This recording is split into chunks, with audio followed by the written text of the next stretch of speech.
சிவாய நம. திருச்சிற்றம்பலம். இந்த உலகத்துல எத்தனையோ சிவாலயங்கள் எல்லாம் இருக்குதுங்க. அத்துணை சிவாலயம் தேவர்களாலும் நம் கிரகங்களாலும் ஞானிகளாலும் சித்தர்களாலும் தாங்க வணங்கி இருக்குது, ஏற்படுத்தி இருக்குது. எதுக்காக? ஏன் அவங்க மட்டுமே இறைவனை வணங்கி அவங்க மட்டுமே அந்த நிலையை அடைஞ்சிருக்கலாமே? ஏன் அத்துணை ஆலயங்கள் வந்திருக்குதுன்னா நமக்காக தாங்க, மனிதர்களுக்காக தான் இத்தனை ஆலயமாக.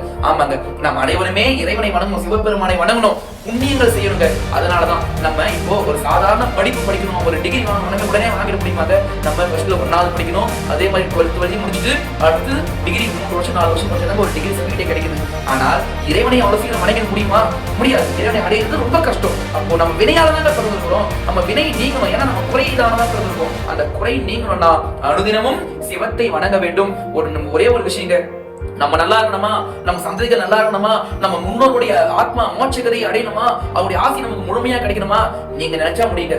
ஒரே ஒரு விஷயம், சின்ன வயசுலயே இறைவனை வணங்க ஆரம்பிச்சிட்டோம், நம்ம சின்ன வயசுலயே தான தர்மம் செய்ய ஆரம்பிச்சிட்டோம் அப்படின்னா நம்மளும் நல்லா இருக்கலாம், முன்னோருக்கும் மோட்சம் கிடைக்கும், அவருடைய ஆசி நமக்கு கிடைக்கும், நம்ம எல்லாமே கிடைச்சு நமக்கு கடைசியில் இறைவனை அடையலாங்க.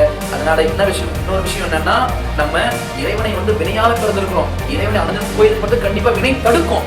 அதையும் தாண்டி நம்ம வரணுங்க. அப்படி இறைவனை வணங்கிட்டோம், அனுதினமும் ஒரு உயிருக்காவது ஒரு நன்மை செஞ்சிட்டோம் அப்படின்னா சத்தியமாக நமக்கு மோட்சகதியை ஈசன் கொடுப்பாருங்க. அதனால அனைவருமே சிவத்தை வணங்குவோம், வாழ்வாங்கு வாழ்வோம். திருச்சிற்றம்பலம். சிவாய நம.